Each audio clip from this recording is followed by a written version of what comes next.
All right, so have you ever been in a conversation, right? Maybe a debate, or you're just trying to explain something, and bam, your brain just stalls. It literally feels like a system crash. The words are gone, you lose your train of thought, everything's just blank. It is so frustrating, and it's easy to feel like you're the one failing. But what if that's not what's happening at all? What if something else is going on? Okay, let's get into it. This is really the core question we're tackling today. Is that moment of total cognitive overload a sign of your own weakness, like a bug in your personal software? Or is it actually a perfectly logical, even predictable response to your system being fed corrupted data? We all know this feeling, that visceral freeze. The person you're talking to keeps going, maybe they're even getting a little annoyed that you've gone quiet. But inside your head, your processor is just redlining. You're not trying to be difficult. Your cognitive system has hit an error that it just cannot compute. So, let's completely reframe this whole experience. To really get what's happening here, we're going to use a really powerful analogy, an online store. Let's say Amazon. I want you to imagine that in any given conversation, there are two totally different ways of processing information, two different cognitive logics running at the same time. One of them acts like the simple, clean store front end, and the other, well, the other is in the back, managing the entire messy database.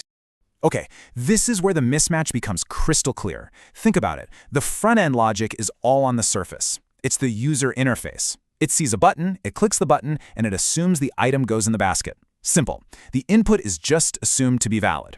But the back-end logic, that's a completely different beast. It's not a storefront. It's the entire warehouse. It manages the whole database, the inventory history, the supply chain logistics, the structural integrity of the entire system. It doesn't just add things, it processes them associatively, which means it checks every new piece of data against everything it already knows. And here is where the conflict happens. The person using that simple front-end logic thinks they're just making a normal transaction. But what they're actually doing is sending requests, statements, arguments, so-called facts, that fundamentally break the rules of your back-end system. They're trying to add an item to the basket that your database knows for a fact doesn't exist, isn't compatible, or is just straight up fraudulent. So, you might be wondering, why does this cause a total system shutdown instead of just, like, a little error message? Well, the answer comes from a fundamental rule in both math and computer science that, it turns out, perfectly explains how an associated brain works. Let's build this out.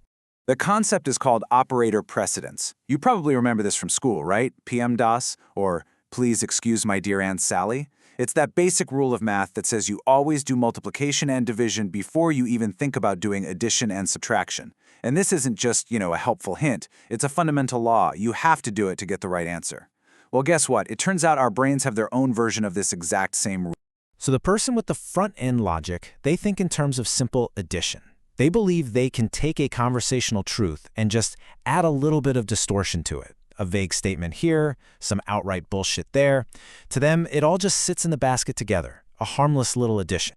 But your back-end, associative brain, it doesn't work that way. It's got to follow operator precedence.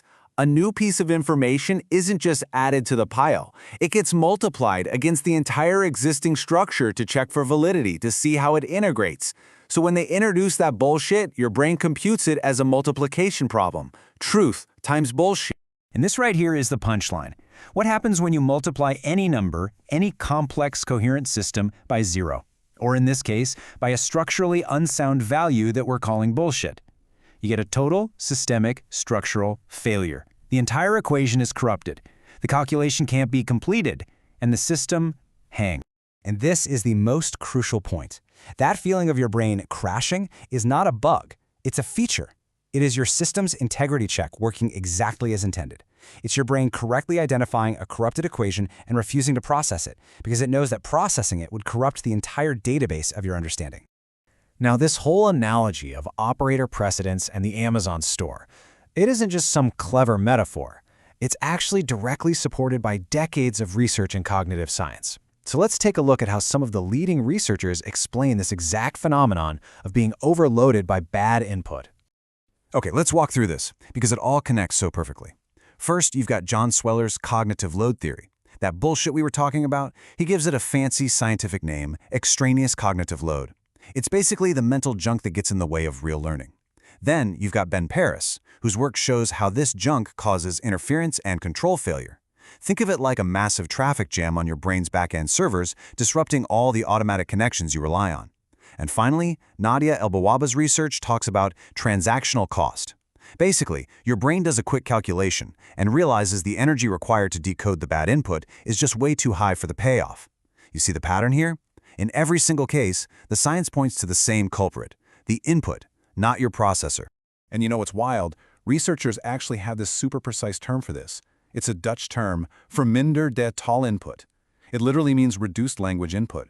And what that's getting at is when someone is talking to you with all this vague, manipulative, or just plain distorted language, they are actively failing to give your brain the high-quality, high-resolution signal it needs to work. They are quite literally reducing the quality of the data they're sending you. And this leads to another incredible concept, Blut-Stelling's Octarstan. This one means exposure lag. And this is absolutely critical. The lag, the delay, that crash, it's not happening because you can't understand. It's happening because the sender is not a knowledgeable speaker of your symbolic code. They haven't been exposed to your deep, interconnected model of the topic, so they're feeding you low-quality symbols that your system is correctly rejecting. The error belongs to them, the sender. So if that crash isn't a flaw, then what is it? Well, it's a defense mechanism. It is time for us to reframe this entire experience not as a failure, but as a powerful, intelligent act of cognitive self-preservation. That moment where you just go blank isn't a sign of weakness. It's your brain pulling the emergency brake. It's a highly intelligent, protective action called defensive inhibition. Your brain recognizes the corrupted data coming in and says, "Nope, halt. We are stopping the multiplication right now, before this input corrupts the integrity of our entire database." I really want you to let this sink in. The next time you feel that stall, that cognitive crash, remember this. It's not a sign that your system is breaking down. It is the sign of a high-integrity system defending itself perfectly. Your system is working just fine. The input has failed. We can even map this out like a logical algorithm that your brain runs automatically. You know, if the environment is stable and the input is respectful, then it enables full cognitive processing. But else if the environment becomes manipulative or the input is chaotic, then it executes a defensive protocol. It reduces processing depth, it enforces a boundary, and it either exits or forces a restructure of the entire interaction. See, this isn't emotional, it's computational. Okay, so we've covered the Amazon store analogy, the math of operator precedence, the cognitive science of overload. So after all that, what is the one crucial idea you should really walk away with? Systemic overload does not equal personal weakness. It is the sign of a high-integrity system performing correct load management in the face of bad, corrupted input. So the next time your brain stalls, don't see it as a failure. See it for what it is. A shield, a boundary, and a sign that your system is protecting itself exactly as it should.